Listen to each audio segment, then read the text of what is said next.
Today on the Stay-at-Home Chef, I'm showing you how to make perfectly easy homemade waffles. This is my go-to recipe for homemade waffles. You can keep the batter in the fridge so you can whip up fresh waffles in the morning, or you can cook them up and freeze them or keep them in the refrigerator and reheat them later for easy on-the-go breakfasts. In a large mixing bowl, we're gonna whisk together about 2 cups of all-purpose flour, 1 tablespoon of baking powder, a tablespoon of sugar, and a 1/4 teaspoon of salt. And like I said, you just want to give this a quick whisk to combine. Then we'll start adding in our liquid ingredients. You'll need 1 3/4 cup of buttermilk, and I do recommend using buttermilk, or you can try one of my buttermilk substitutes. They're super easy.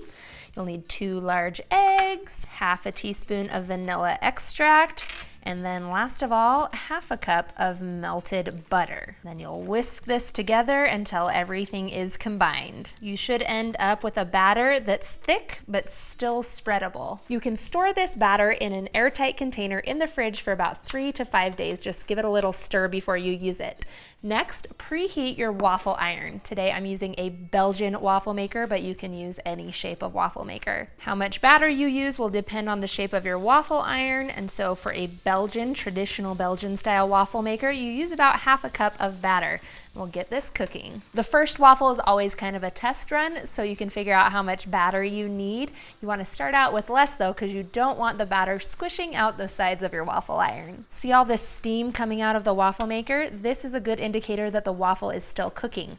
When the steam stops coming out, it's a good indicator that your waffle is done. Then I just use a fork so I don't totally burn myself and pop that waffle right out. Just keep going until you've used all your batter, and it looks like I could use a little bit more batter with each waffle. This recipe makes approximately 4 Belgian style waffles. But of course, if you need more, you can easily double or triple this recipe.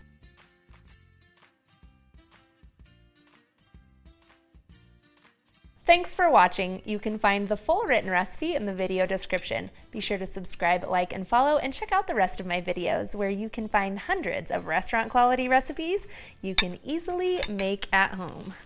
Let's dig in, because boy, do I love waffles.